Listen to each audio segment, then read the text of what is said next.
They tossed you aside like it was nothing. Strange how a single careless gesture can cut deeper than 1,000 arguments, how someone can drop you as if you were weightless, while you were carrying the entire connection on your shoulders. As a grown man, that moment doesn't just hurt. It humbles. It shakes something older than pride, because you didn't love casually. You invested seriously. And being treated as disposable leaves a quiet, private sting no one warns you about. For a moment it stuns you. For a moment you think this is the end of your story, but it isn't, because what looks like the moment you break is often the moment something colder and clearer begins to form. A different kind of silence arrives, not the silence of defeat, the silence of recalibration. At first, you feel the emptiness they left behind. Then you notice something else taking shape. Clarity, strength, self-respect. The realization that being tossed aside doesn't define your worth. It exposes theirs. Here's the truth most men are never told. They didn't discard you because you were insignificant. They did it because your presence demanded honesty their ego couldn't sustain. If you've ever loved deeply and been treated lightly, anchor yourself right now. Like this video if you felt your value questioned in that quiet. Comment, "I chose dignity," if you're done negotiating your worth. And subscribe to Stoic Silence. Start this journey now.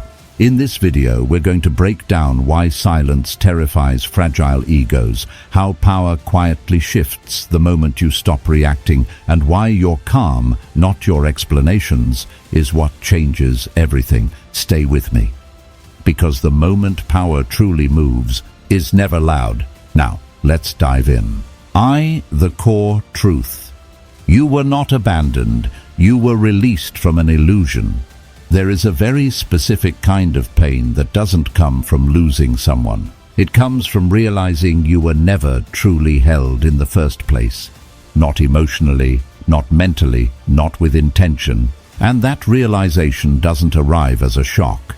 It arrives quietly, like a weight settling into your chest when something finally makes sense. You weren't screamed at. You weren't accused. You weren't even clearly rejected.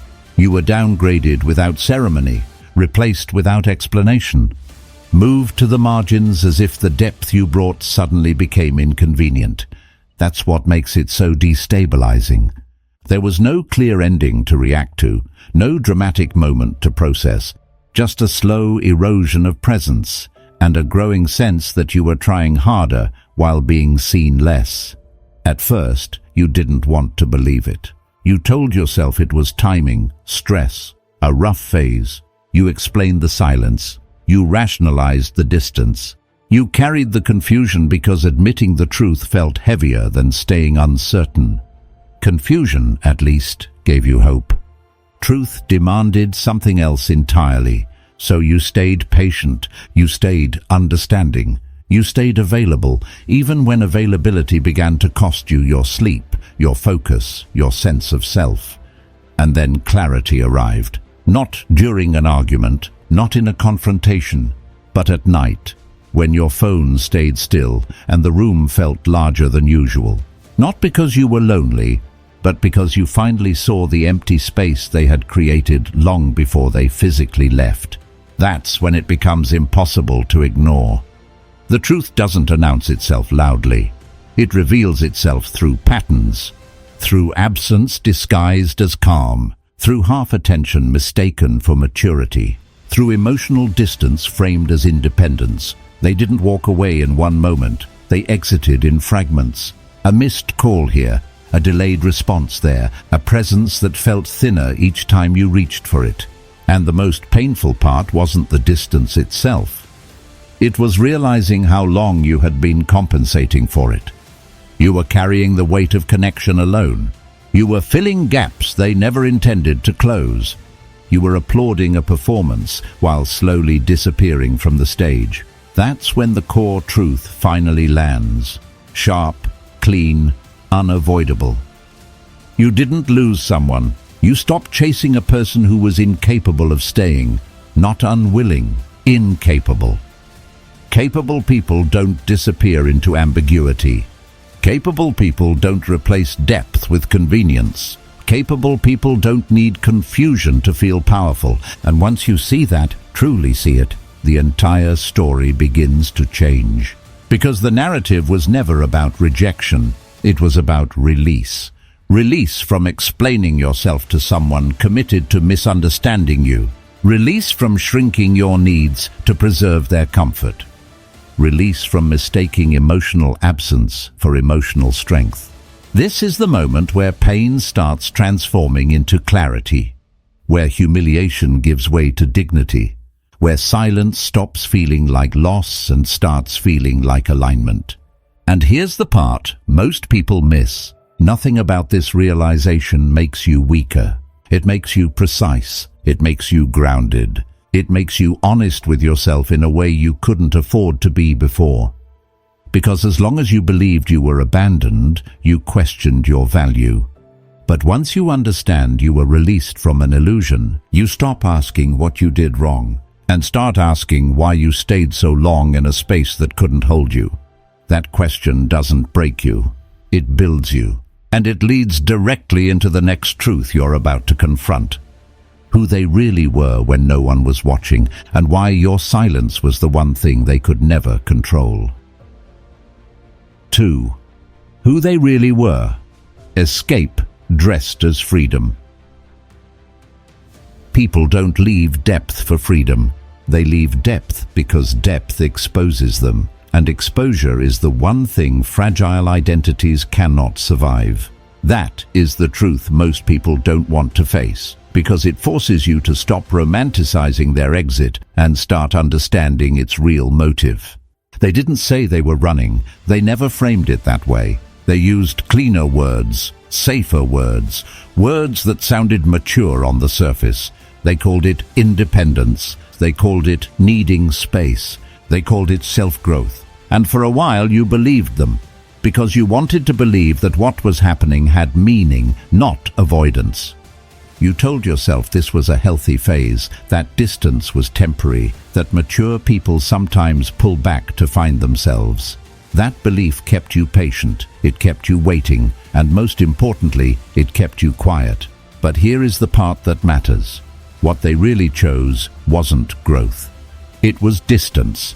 Not the kind that heals, the kind that protects them from being seen. Closeness would have required something they couldn't offer. Presence without armor, consistency without control, connection without an exit strategy. Your seriousness unsettled them because it demanded accountability. Your clarity cornered them because it left no room for games. Your emotional honesty removed the hiding places they depended on to feel safe. You weren't intense. You were exact. And exactness is dangerous to people who survive by staying vague. This is where the story usually twists in a way that cuts deep. They didn't leave to be alone. They replaced you, not with someone stronger, not with someone wiser, but with someone easier. Someone who didn't ask hard questions. Someone who didn't require emotional precision. Someone who didn't reflect their contradictions back at them. And that's the quiet humiliation no one prepares you for. Not being left, but being swapped out for less depth.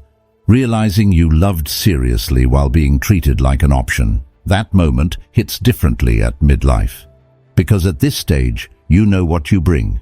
You know the discipline it took to become emotionally literate. You know the work it took to stop performing and start showing up as you are. So when you're replaced by someone shallower, the ego stings, not because you want them back, but because the injustice feels personal. It makes you question whether depth still has value in a world addicted to convenience.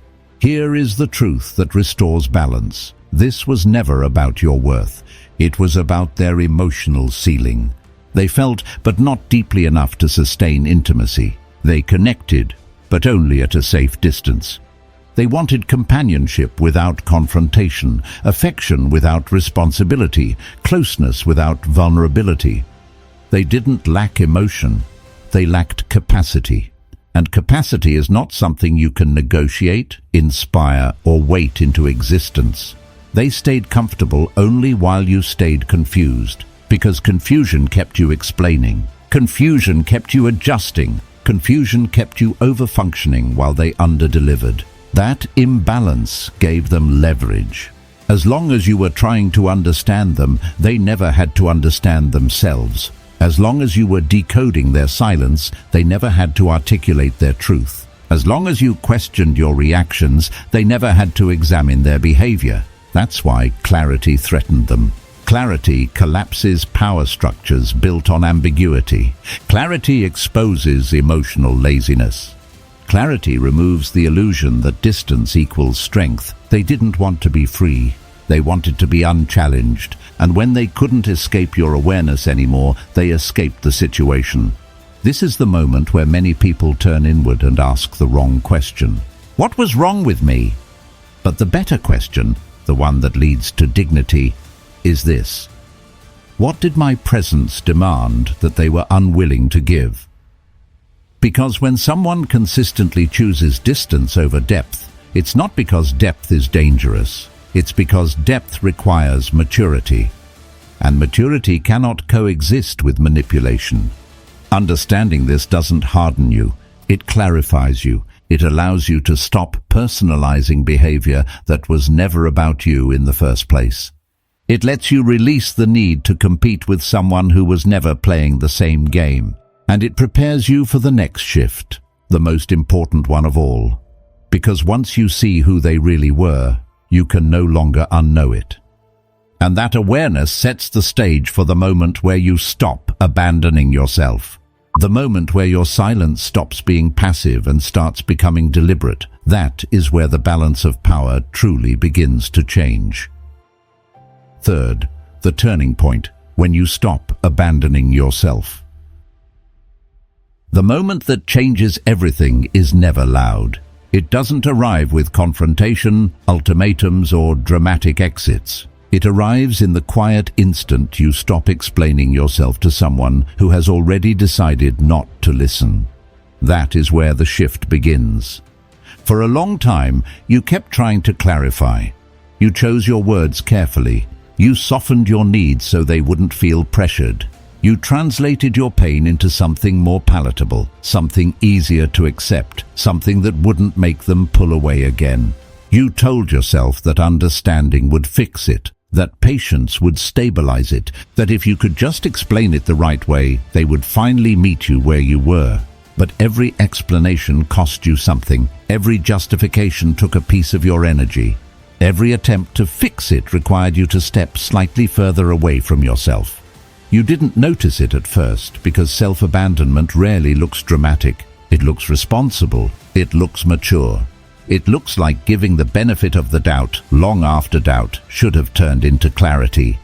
You began editing yourself in real time, lowering expectations, second-guessing reactions that were completely reasonable, telling yourself that wanting consistency was too much, that asking for presence was demanding, that naming distance was somehow unfair.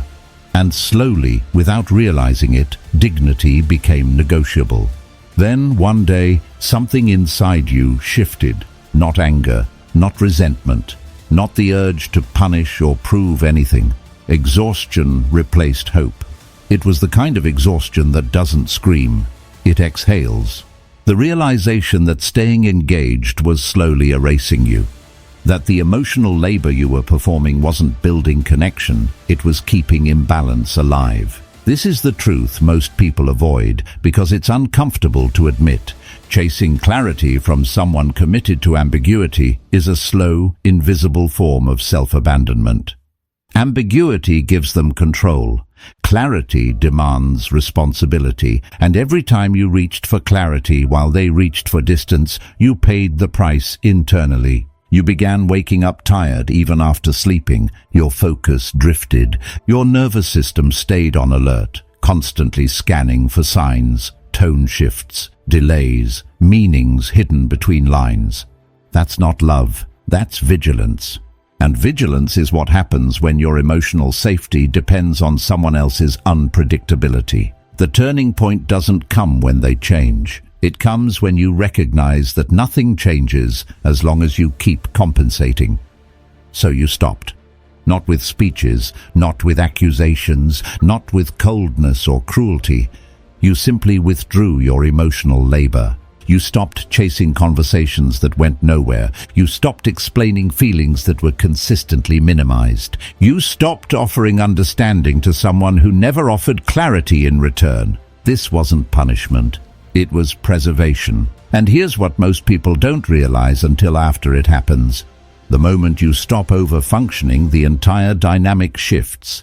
Because what kept their sense of control intact was your participation, your availability, your willingness to keep trying even when nothing moved forward. When you removed that, quietly, calmly, without announcement, you removed the audience their ego depended on. Egos built on ambiguity cannot survive without reaction. They need engagement to feel powerful. They need confusion to stay elevated. And suddenly, the silence you once feared became structured, intentional, grounded. Not the silence of withdrawal, but the silence of self-respect. This is where Stoic strength begins to show itself, not in dominance, not in detachment for effect, but in restraint. Restraint is the discipline to stop giving where nothing is received, to stop explaining where nothing is understood, to stop offering yourself as a solution to a problem you didn't create. At this point, something irreversible happens inside you. You begin to feel your energy return, your thoughts slow down, your body relaxes in ways it hasn't for a long time, because for the first time you are no longer betraying yourself to maintain a connection. And that is when silence stops being absence. It becomes presence with yourself. You may not realize it yet, but this is the moment where power changes hands. Not because you took it, but because you stopped giving it away. And what follows next is inevitable. When the audience disappears, the performance collapses. When the reactions stop, the ego begins to shake. That is where the next phase begins, where your silence stops being internal and starts creating visible consequences. And once that process starts, there is no going back. 4. The internal shift, silence as Stoic power. Silence is terrifying to fragile egos for one simple reason. It removes control, not loudly, not aggressively, but completely. When there is nothing to react to, nothing to provoke, nothing to feed on, the illusion of power begins to weaken, and this is where the internal shift truly starts, not outside you, but within you. The first shift is revaluation. You begin to see what you couldn't afford to see before. That love alone cannot repair imbalance. That effort, no matter how sincere, does not straighten a crooked foundation. That pouring more of yourself into something uneven only accelerates your own depletion. This realization doesn't arrive as bitterness, it arrives as relief. Because truth, when it finally lands, doesn't wound, it liberates.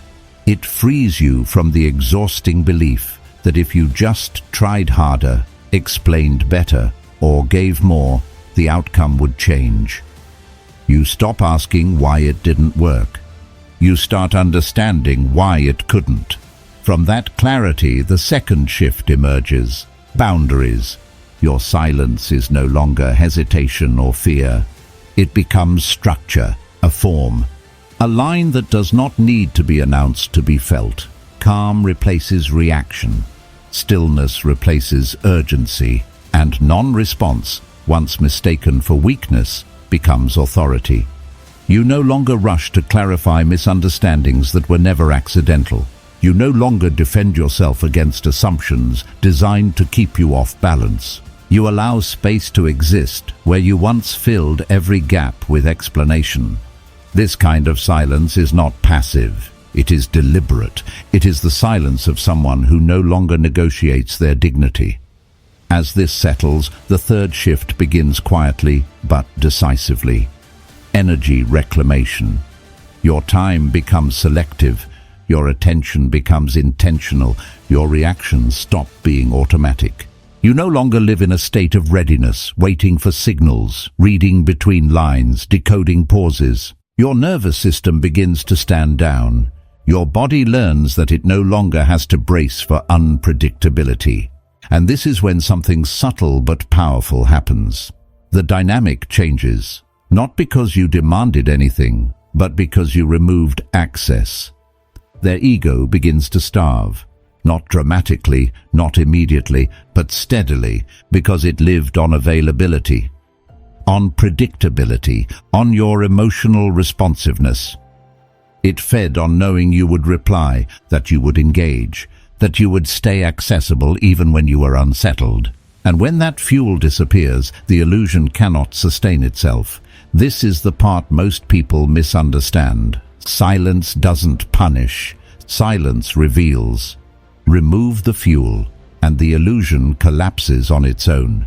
Without reaction, there is no leverage. Without confusion, there is no control. Without access to your emotional world, their influence dissolves. What they begin to feel next often surprises them. Not anger, not hatred, loss of influence.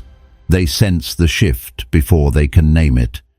Something that once felt stable suddenly feels unreachable. Something that once responded effortlessly now holds weight and distance. And here's the critical distinction. This is not because you became cold. It's because you became anchored. Stoic power is not domination. It is self-command. It is the ability to remain centered when provocation is offered, to stay grounded when ambiguity is used as bait, to choose composure over reaction, not as a tactic, but as a standard. This internal shift changes how you carry yourself. Your words slow down, your presence becomes heavier. Your attention is no longer scattered across emotional noise, and people feel that. Not because you announced boundaries, but because you embody them. This is where silence stops being something you do and becomes something you are. A posture, an internal order. You begin to understand that your value was never in how much you gave. It was in how intentionally you chose where to give. And once that realization takes root, something irreversible happens. You no longer need to withdraw to protect yourself. You no longer need to react to assert yourself. Your calm becomes self-sustaining. That calm is what destabilizes fragile egos, because they cannot negotiate with someone who is no longer available to manipulate. They cannot provoke someone who no longer needs validation. They cannot control someone who has reclaimed their inner axis. This is not distance for effect. It is alignment. And alignment has consequences. Because when influence is lost, the next phase begins. The tests, the reach-outs, the subtle attempts to restore access. But that belongs to what comes next. What matters here is this. You did not become silent to disappear. You became silent to return to yourself. And once that return is complete, the balance of power no longer depends on who speaks, but on who no longer needs to. That is the moment they begin to feel something they never expected. Not your absence, but their loss of control. The tests. How the ego tries to pull you back. When silence works, the ego always tests it. Not because it misses you, but because it feels the loss of control.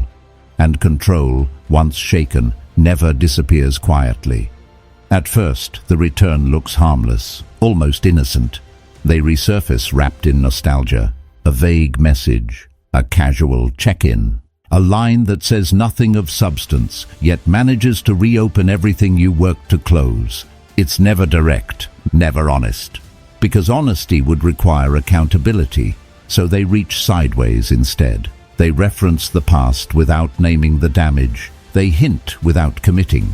They test whether your silence was temporary or intentional. And if you respond even slightly, the pattern advances. Next comes the soft return. Sudden warmth where there was once indifference. A gentleness that arrives late, long after you needed it most. They speak kindly now. They listen now. They show up just enough to make you question your own resolve. This is not affection. It is strategy. Because what they're really measuring is not how much you feel, but how accessible you still are. Then comes the reversal. They disappear again, not out of confusion, not because they're busy, but to see if you'll chase, to see if the old reflex is still alive, to see if distance still pulls you forward instead of grounding you where you stand.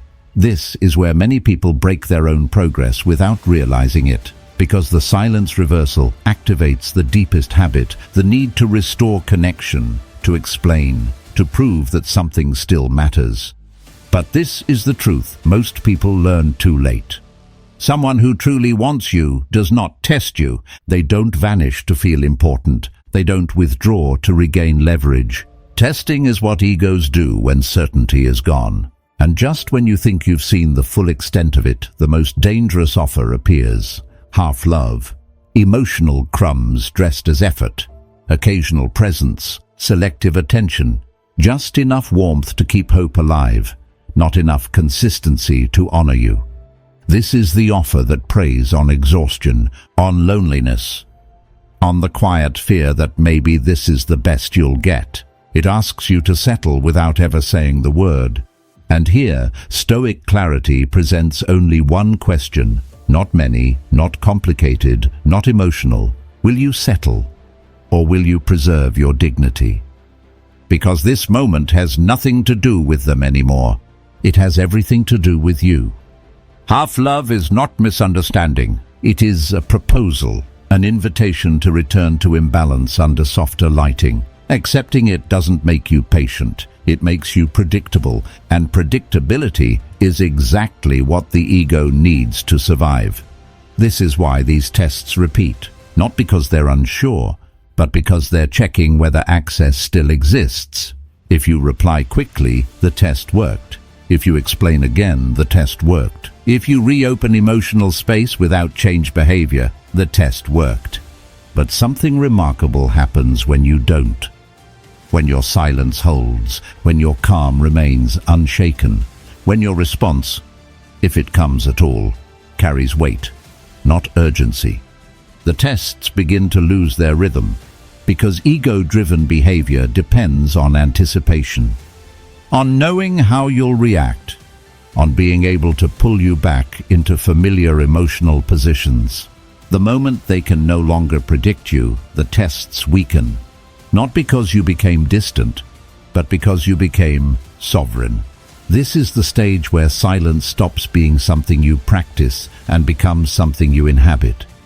You no longer count days. You no longer brace for messages. You no longer interpret silence as a challenge to overcome. You see it clearly for what it is, information, and that information tells you everything you need to know. The tests do not end with confrontation. They end with irrelevance. They end when the ego realizes it can no longer reach you through nostalgia, warmth, absence, or partial presence. They end when your inner position no longer shifts based on their behavior. And that's when something changes on their side. Because when manipulation fails, when access is gone, when prediction collapses, the ego is forced to face a reality it has avoided from the beginning. And that is where the next consequence begins, not in your life, but in theirs. 6. The consequences. What happens inside them? Egos can survive rejection. They can rationalize distance. They can rewrite endings. But there is one thing they are never built to survive: irrelevance. The moment they truly begin to feel it is not when you leave. It's when they realize you're gone in a way they can't reverse. You're no longer reacting, no longer explaining, no longer waiting for anything to happen. At first, this absence feels unreal to them. They assume it's temporary, that you'll resurface, that silence is just another phase you'll eventually break. But time passes and nothing changes. That's when the mind turns inward. They start revisiting old messages, rereading words they once skimmed over, re-evaluating moments they dismissed as ordinary. They replay conversations where you showed patience, consistency, depth, things they didn't recognize as rare while they still had access to them. What once felt replaceable now feels weighted. They begin to sense the imbalance retroactively, not because they've grown, but because the comfort of your presence is no longer cushioning their self-image. And this is where reflection becomes dangerous, because honest reflection demands responsibility, and responsibility threatens the ego's last line of defense. So instead, they pivot. When the discomfort grows unbearable, they attempt devaluation. They label you cold, selfish, detached. They tell themselves you changed, that you became distant, that you were never as genuine as you seemed. Not because it's true, but because shrinking you feels safer than confronting themselves. Devaluation is not clarity, it's self-preservation. If they can reduce your value in the story, they don't have to face the loss, honestly. If they can assign you a flaw, they don't have to examine their own limitations. If they can turn you into the villain, they can remain the victim of circumstance. But this strategy has an expiration date, because no amount of narrative rewriting can erase one growing realization, the one that cuts deeper than all the others. You were never the game. You were the only real thing in it. The consistency, the emotional availability, the seriousness that didn't fluctuate, the presence that didn't depend on advantage. And once that understanding begins to surface, it cannot be buried again. They realize they didn't lose you because of conflict. They lost you because they couldn't meet you. They didn't walk away stronger. They walked away emptier. And the most destabilizing part is not regret. It's the recognition that what they ruined cannot be replicated with someone else. Because surface-level connections are easy to find. Depth is not. This awareness doesn't arrive dramatically. It doesn't show up as a confession or an apology. It appears quietly, in moments of comparison, in fleeting thoughts, in the uneasy sense that something meaningful slipped through their hands. And by the time it fully settles, it's too late. Not because you're unreachable, but because you are no longer available to be diminished. That is the consequence no ego prepares for. Not abandonment, not rejection, but the irreversible understanding that the one person who was real walked away intact and took their power with them. And from that point forward, the story no longer unfolds in your life. It unfolds in theirs. Seventh, final truth. Silence was never weakness. The real victory is never revenge. It's peace. The kind that doesn't announce itself, doesn't perform, and doesn't need witnesses. Peace is what remains when you stop fighting battles that were never meant to be won. You didn't break. You refined. What felt like loss was pressure, and pressure revealed what was solid. Your silence did what words never could. It separated care from control. It exposed who valued your presence, and who only valued their access to it. When the noise stopped, the truth spoke clearly. And here is the uncomfortable clarity most people miss. Their rejection was not the end. It was ignition. Ignition of discernment. Ignition of boundaries. Ignition of a self that no longer negotiates its worth for temporary connection. Because you didn't become strong by being chosen. You became strong by being discarded and choosing yourself anyway. That choice changes everything. This is Stoicism in its purest form. Self-command when emotion begs for reaction. Dignity without noise. Power without performance. Not coldness. Not detachment for effect, but composure that comes from alignment. If there is one truth to carry forward, let it be this. You were never abandoned because you were lacking. You were left because your presence demanded honesty they couldn't sustain. Silence was not your retreat. It was your return. A return to dignity, a return to self-command, a return to a life where your worth no longer depends on being chosen by someone who never knew how to stay. When you stop reacting, stop explaining, and stop shrinking yourself to be kept, the illusion breaks. And what remains is not bitterness, it's clarity. Calm replaces chaos, stillness replaces vigilance. And a strength emerges that no longer needs permission to exist. This is the moment you realize something irreversible. You are no longer auditioning for connection. You are selecting it. And that shift, quiet, internal, uncompromising, is what changes the trajectory of your life. Not because others notice immediately, but because you do. If this resonates, pause for a moment, not to prove anything, not to justify your past, but to acknowledge what you've learned about yourself. Have you ever mistaken confusion for connection? And what changed the moment you chose silence instead of chasing? If this message helped you see more clearly, support the channel by liking the video and subscribing to Stoic Silence. Share your thoughts in the comments. Your story may be the mirror someone else needs to finally choose peace over performance. And remember this as you move forward: silence did not diminish you, it revealed you.